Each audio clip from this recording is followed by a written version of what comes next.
Good afternoon, my dear students. I believe you are studying. Actually, last few days I am not going out from my home, so that's why I am doing this class from my home. Okay. So we were discussing about diversity in living organisms. We are discussing about diversity in living organisms. So in the last class we had discussed about classification and evolution, and we had discussed some index question. And today we will discuss about hierarchy of classification. So now the question is, what is hierarchy? Hierarchy का मतलब क्या है? तो hierarchy बुलिले आमी की बुझो जेतिया आमी organismক classification কৰিম organismৰ যেতিয়া classification কৰিম তো আমি কি পাইছিলো হিয়তৰ similar character বিলাক dissimilar character বিলাক সেই গুটিবিলাক কনসিডাৰ কৰিম কৰি পেলাই আমি এটা ব্ৰড প্ৰথমে ব্ৰড ক্লাসিফিকেশন কৰিম ডাঙৰ ক্লাসিফিকেশন কৰিম আৰু সেই ব্ৰড গ্ৰুপৰ মাজত আমি কি কৰিম সৰু সৰু গ্ৰুপত হিয়তক ভগাম তো এনেকে যেতিয়া আমি সিমিলাৰ ক্যাৰেক্টাৰ বিলাকক চাম তাৰ পিছত ডিসিমিলাৰ ক্যাৰেক্টাৰ বিলাকক চাম তো এটাৰ পিছত এটা আমি চাই গৈ থাকিলে এটা কি ডেভেলপ হ'ব এটা হায়াৰাৰ্কি ডেভেলপ হ'ব when we will discuss about this then only you will able to understand what is hierarchy. So okay, now we will start. Okay, please take out your books, page number 83. Okay, biologists such as Ernest Haeckel, Robert Whittaker, Carl Wood have tried to classify all living organisms into broad categories called kingdoms. তো এই কেইজন সাইন্টিস্টে কি কৰিছিলে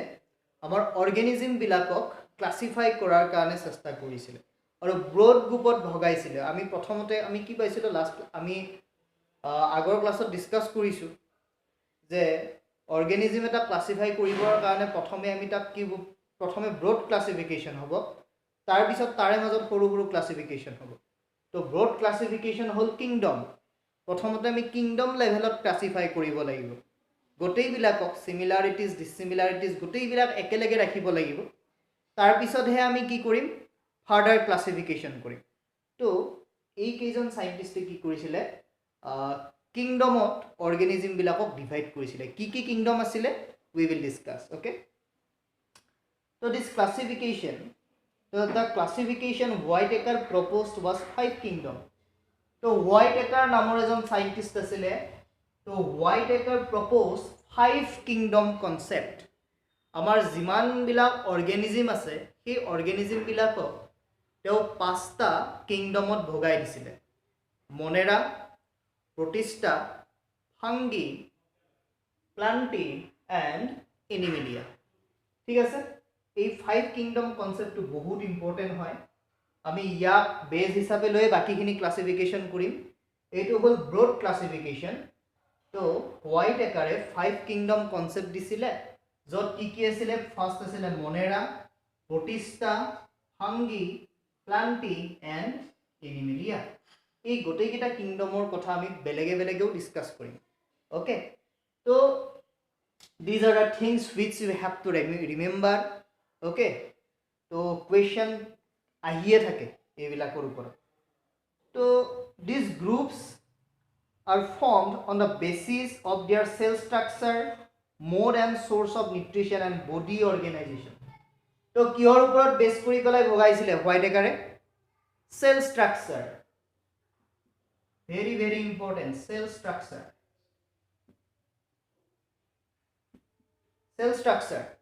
তাৰ পিছত কি আছিল mode and source of nutrition, mode and source of nutrition, mode and source of nutrition আৰু লাস্টটো কি আছিল body organization.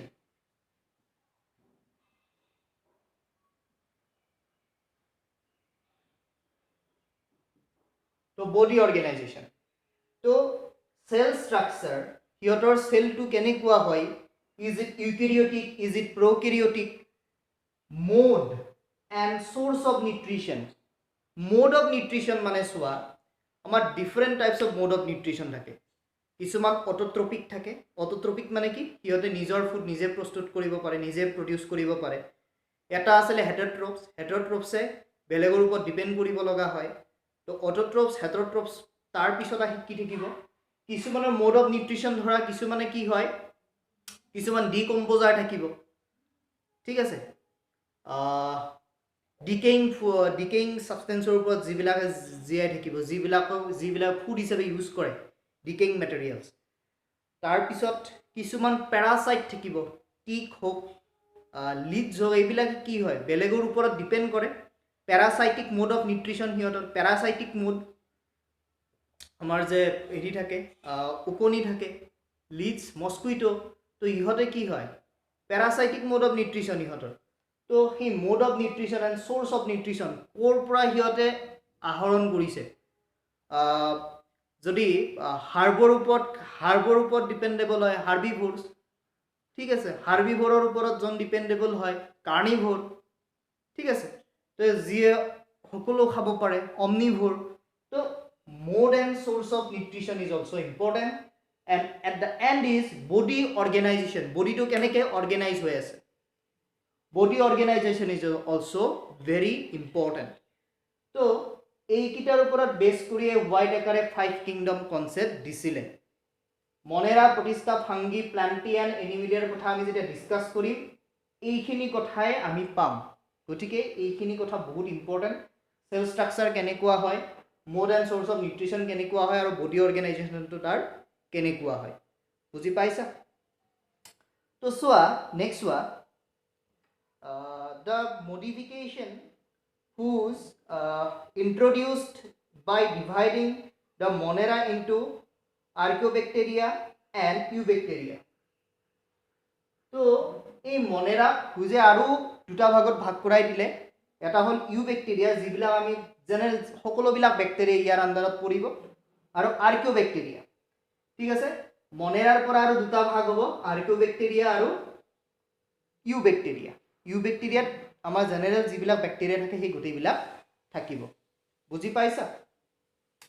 তো further classification is done by naming the sub groups at various level as given in the following scheme তো এইখিনি হোৱাৰ পিছত ইয়াৰ ভিতৰত আকৌ ভগাব লাগিব নহয় মনেৰা বুলি কোৱাৰ লগে বহুত ডিসিমিলাৰ স্পেচিছ একেলগে সোমাই আছে প্ৰতিষ্ঠা বুলি কোৱাৰ লগে বহুত ডিসিমিলাৰ বস্তু ক্লোজলি ৰিলেটেড নাথাকা বস্তু এই কিংডমখনত সোমাই আছে হিয়তক আমি আকৌ ভগাব লাগিব তো হিয়তক আমি আকৌ কেনেকৈ ভগাম সোৱা এই কিংডমলৈকে আহিলে তো কিংডমৰ পিছত আমি আৰু ফাৰ্দাৰ ক্লাসিফিকেশন কৰিব লাগিব আমি একেবাৰে স্মলেষ্ট ইউনিটলৈকে যাব লাগিব ঠিক আছে তো স্মলেষ্ট ইউনিটলৈকে যদি যাব লাগে তো প্ৰথমে কি আহিব কিংডম আহিলে কিংডমৰ পিছত কি আহিব ডিভিজন নহলে ফাইলাম ইন কেস অফ এনিমেল আমি ফাইলাম বুলি কম আৰু in case of plant division বুলি কম তো ফাৰ্স্ট কি আহিলে হায়াৰাৰ্কিৰ একেবাৰে ওপৰত কোন থাকিব কিংডম প্লান্ট হক এনিমেল হক ফাৰ্স্ট কিংডম তাৰ থাকিব লাগিব ঠিক আছে কিংডমৰ পিছত কি আহিব ফাইলাম in case of animal তাৰ পিছত কি আহিব division in case of plant ঠিক আছে kingdom phylum ওকে তাৰ পিছত আহিছে ক্লাছৰ পিছত আহিব অৰ্ডাৰৰ পিছত কি আহিব ফেমিলি তলত জেনাস আৰু একেবাৰে শেষত কি আহিব স্পেচিছ ঠিক আছে this is called hierarchy of classification বুজি পালা একেবাৰে স্মলেষ্ট ইউনিট হায়াৰাৰ্কি কি হ'ব স্পেচিছ হ'ব আমি স্পেচিছ লেভেল অফ ক্লাসিফিকেশন কৰো এই কাৰণে ঠিক আছে তো এইটো হল ক্যাটেগৰাইজেশন মানে এনেকে আমি ক্লাসিফিকেশন কৰো আমি অৰ্গানিজম এটা পোৱাৰ লগে ফাৰ্স্ট কোনটো কিংডমত পৰে ধৰা হি প্লান্ট হয় গতিকে কিংডম কি হ'ব তাৰ কাৰণে প্লান্ট হ'ব তো ডিভিজন প্ল্যান্টৰ ক্ষেত্ৰত গুচি যাব যদি এনিমেল আছিলে আমি ফাইলাম লিখিব লাগিব সেই ফাইলামটোৰ আন্ডাৰত বহুকেইটা ক্লাছ থাকিব তো তাৰ যি ক্লাছ হয় সেই ক্লাছটো লিখিব লাগিব সেই ক্লাছটোৰ আন্ডাৰত বহুকেইটা অৰ্ডাৰ থাকিব কি কোনটো অৰ্ডাৰত পৰে সেই অৰ্ডাৰটো লিখিব লাগিব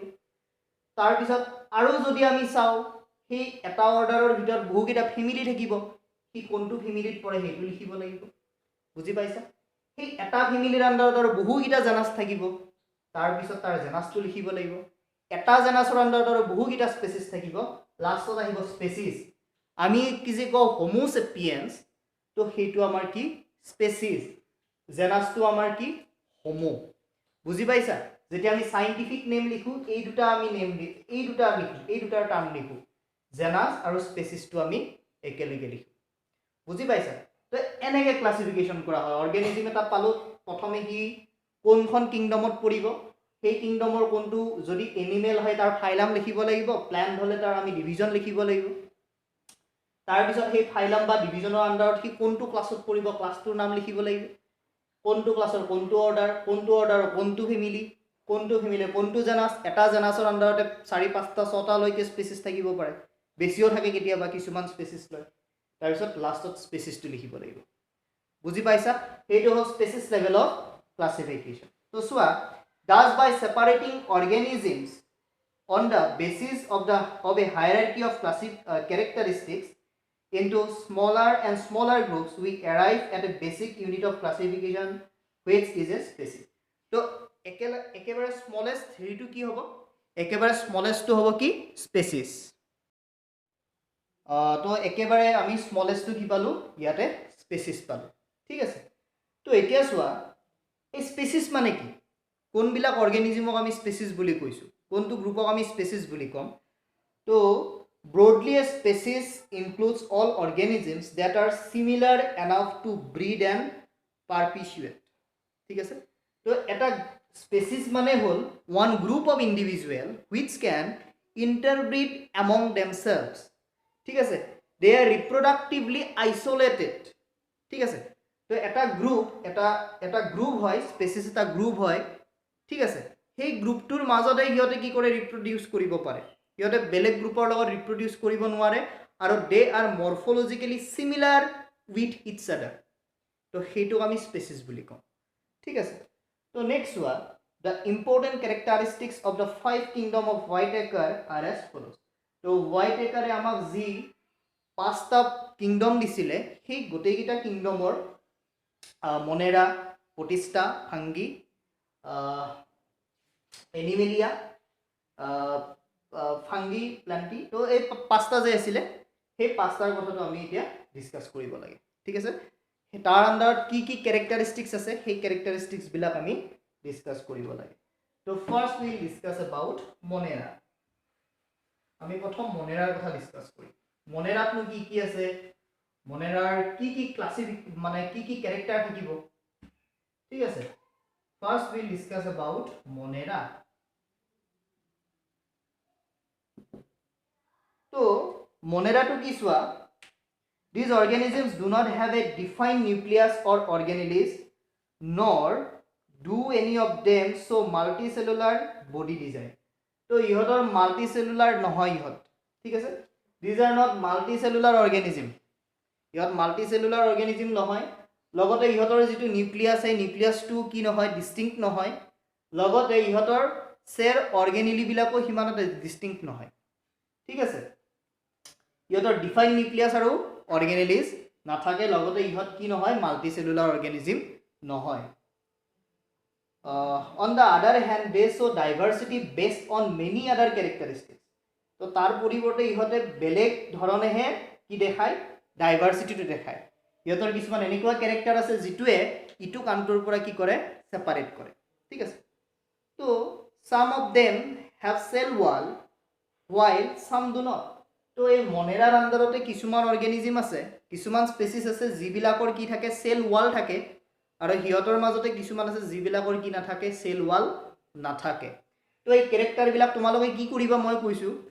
তোমালোকে কিংডম মনেৰা বুলি লিখিলা লিখি পেলাই ইয়াৰ কি ক্যাৰেক্টাৰ আছে তলত লিখি যাবা then it will be easier for you to remember বুজি পাইছা মনত ৰাখিবৰ কাৰণে ইজি হ'ব একে ধৰণৰে কথা হ'ব বডি ডিজাইন কেনেকুৱা হয় মোড অফ নিউট্ৰিশ্যন কেনেকুৱা হয়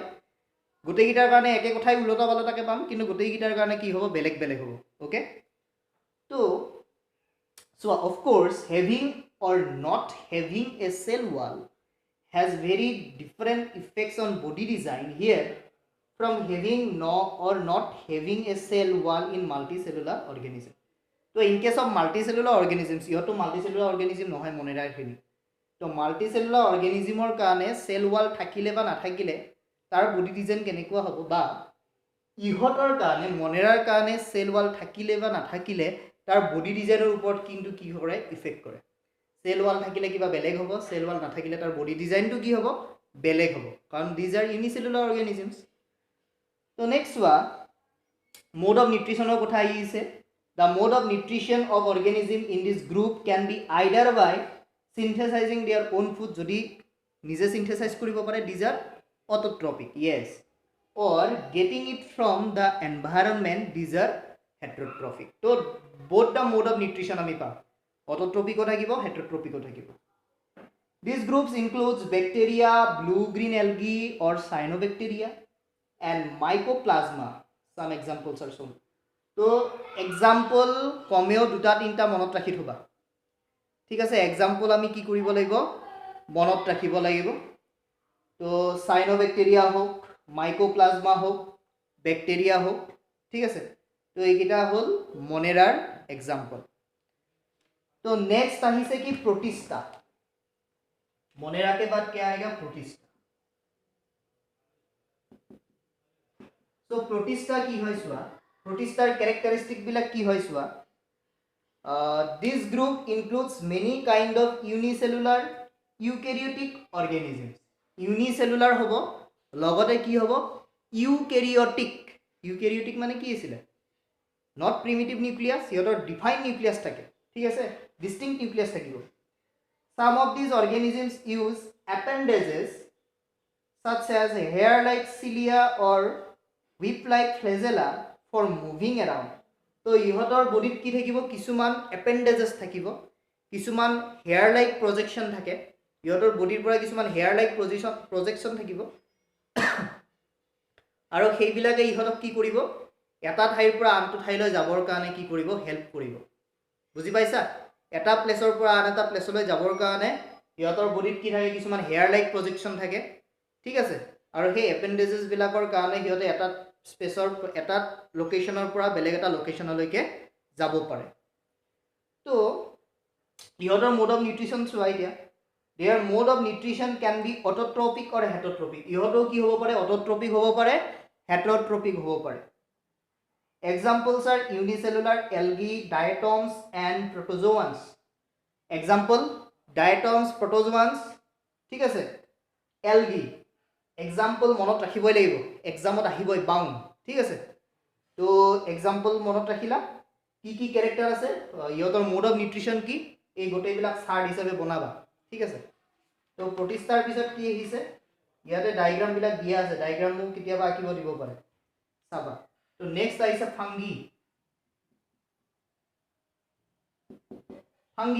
ফাঙ্গাস ঠিক আছে তো ফাঙ্গিৰ ক্যাৰেক্টাৰ চোৱা these are heterotrophic ইহতে কি হয় heterotrophic হয় ইহতে বেলেগৰ ওপৰত ডিপেন্ড কৰিব লগা হয় eukaryotic organisms কিন্তু ইহত কি হয় eukaryotic মানে কি distinct nucleus ইহতৰ থাকে সেলত they are decaying or they use decaying organic material as food and are therefore called saprophytes তো ইহতে decaying যিবিলাক মেটেৰিয়েল থাকে সেইবিলাকক ফুড হিচাপে ইউজ কৰে সেই কাৰণে ইহতক কি বুলি কোৱা হয় saprophytes বুলি কোৱা আমি saprophytes এইবিলাক সৰু সৰু কোৱেশ্চন প্ৰতিটো লাইনত প্ৰবেবল কোৱেশ্চন আছে ঠিক আছে চেপ্টাৰটো ভালকে পঢ়িবা many of them have the capacity to become multicellular organisms at certain stages of their life তো ইহতৰ লাইফ সাইকেলত কি হয় এটা এনেকুৱা ধৰা পজিশন আহে এটা এনেকুৱা স্টেজ আছে যেটো ঠিক কি হয় ইউনিসেলুলাৰৰ পৰা মাল্টিসেলুলাৰ হ'ব পাৰে মাল্টিসেলুলাৰ অৰ্গানিজমলৈকে ইহতৰ বডিটো কি হ'ব পাৰে কনভাৰ্ট হ'ব পাৰে okay they have cell walls made of a tough complex sugar called chitin, CHITIN. Very important. ঠিক আছে, কিয় কৈছো এইবিলাক মেডিকেল এন্ট্ৰেন্সত এইবিলাক কোৱেশ্চন আহে। ঠিক আছে, মেডিকেল এন্ট্ৰেন্সত নিটত এইবিলাক কোৱেশ্চন পাবা যে ফাংগিৰ কি থাকে, সিহঁতৰ সেল ওয়ালখন মেড আপ হয় কিহেৰে, মেড আপ হয় কাইটিন। ঠিক আছে, এইটো কি হয়, এটা কমপ্লেক্স সুগাৰ হয়। কমপ্লেক্স সুগাৰে সিহঁতৰ যিখন সেল ওয়াল থাকিব সেই সেল ওয়ালখন ফৰ্ম কৰে। ভেৰি ইম্পৰ্টেণ্ট, মনত ৰাখিবা। তো এক্সাম্পল চোৱা এতিয়া ফাংগিৰ এক্সাম্পল ইষ্ট এণ্ড মাছৰুম। আমি যে মাছৰুম দেখিছোঁ, মাছৰুম খাওঁ যে, এই মাছৰুম আৰু ইষ্ট কিহৰ, ফাংগিৰ এক্সাম্পল হয়। ঠিক আছে, তো নেক্সট অকণমান বেলেগ ইনফৰমেশ্যন দি থোৱা আছে চোৱা। ইহঁত কি হয়, বেলেগৰ লগত একেলগেও থাকে কিছুমান। ঠিক আছে, চোৱা, some fungal species live in permanent mutually dependent relationships with blue green algae or cyanobacteria. ইহঁতে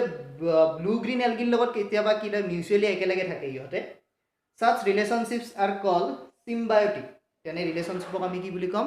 symbiotic relationships. These symbiotic life forms are called lichens, আৰু সিহঁতক আমি কি বুলি ক'ম, লাইকেন বুলি কওঁ। সিহঁতে কি হয়, লাইকেন হয়। We have all seen lichens as the slow growing large colored patches on the bark of trees. তো কিছুমান পুৰণি ট্ৰিৰ বডিত দেখিবা বাৰ্কত কিছুমান লাৰ্জ পেটচেছ থাকে, কিছুমান কালাৰ্ড পেটচেছ থাকে। তো সেইবিলাক কি হয়, লাইকেন হয়। আৰু তাতে কি আছে, ইয়াতে ফাংগেল কিছুমান স্পেচিছ লগত কিছুমান চাইনোবেক্টেৰিয়া একেলগে লগ লাগি আছে। ঠিক আছে, তো সেই চিম্বায়টিক বুলি কওঁ, সিহঁতৰ ৰিলেশ্যনটো চিম্বায়টিক। অ'কে, তো নেক্সট আহিছে প্লান্টি। প্লান্টি আৰু এনিমেলিয়াত চোৱা, প্লান্টি, এই যেটো প্লান্টিত কি হয়, যিমানবিলাক প্লান্ট আছে গোটেইবিলাকৰ কথা প্লান্টিত ডিসকাস কৰা হয়, বা যিমানবিলাক প্লান্ট আছে গোটেইবিলাক ফল আন্ডাৰ প্লান্টি। ঠিক আছে, চোৱা, দিজ আৰ মাল্টিসেলুলাৰ। আমি প্লান্টৰ সেলৰ কথা পঢ়িছো হয়নে, গতিকে বেছি চাব লগা নাই এইটোত। তো these are multicellular eukaryotic with cell wall থাকিব, মাল্টিসেলুলাৰ হয়, লগতে কি হয়, ইউকেৰিওটিক সেল হয়। দে আৰ অটোট্ৰপছ, আমি প্লান্ট অটোট্ৰপছ বুলি জানোৱে। And use chlorophyll for photosynthesis, আৰু ক্লোৰোফিল কিহৰ কাৰণে ইউজ কৰে, ফৰ ফটোচিনথেচিছ, হয়নে। Does all plants are included in this group. So' যিমানবিলাক প্লান্ট আছে গোটেইবিলাক এইখন কিংডমৰ আণ্ডাৰত পৰিব। Since plants and animals are most visible forms of the diversity of life around us, we will look at the subgroup in this category later 7.4. So এই যেটো plenty, এইখনৰ কথা আমি অকমান পিছত ডিসকাস কৰিম, ডিটেইলছত আমি ডিসকাস কৰিব লাগিব। ফ্ৰম 85 পেজ নাম্বাৰ আমি এই প্লান্টিৰ আণ্ডাৰতে আৰু বহুত সাবগ্ৰুপছ পাম, গতিকে একেলগে আমি প্লান্টিৰ কথা তাত ডিসকাস কৰিম। যেহেতু প্লান্ট আৰু এনিমেল বুলি কোৱাৰ লগে লগে আমাৰ চাৰিওফালে থকা, প্লান্ট বুলি কোৱাৰ লগে লগে এটা বেলেগ আমাৰ মনত ভিউ আহে, এনিমেল বুলি কোৱাৰ লগে লগে এটা বেলেগ ভিউ আহে, গতিকে বহুত ডাঙৰ ক্লাসিফিকেশনৰ গ্ৰুপ হয় এইটো, গতিকে তাক আমি বেলেগকে ডিসকাস কৰিম। নেক্সট আহিছে তোমাৰ এনিমেলিয়া। এনিমেলিয়াত গোটেইবিলাক এনিমেল পৰিব। মোড অফ নিউট্ৰিশনৰ কথা তোমালোকে জানাই, হেটেৰোট্ৰপছ হ'ব। সেলৰ কথা কি হ'ব, মাল্টিসেলুলাৰ হ'ব, হয়নে। তথাপি চোৱা, this includes all organisms which are multicellular eukaryotic without cell wall. আমাৰ cell wall নাথাকে আমাৰ সেলত। তাৰপিছত কি হ'ব, ইউকেৰিওটিক হ'ব। দে আৰ হেটেৰোট্ৰপছ। ইহঁত হেটেৰোট্ৰপছ, আমি নিজৰ ফুড নিজে প্ৰডিউচ কৰিব নোৱাৰোঁ, হয়নে। Again we will look at their subgroups a little later in section 7.5. So Plantae and Animalia to আমি পিছত ডিসকাস কৰিম। So there have some question in page number 85. Try this question in your home, otherwise I will give you the answer. Okay, so if there will have any confusion, then please feel free to ask me. Okay, thank you for today.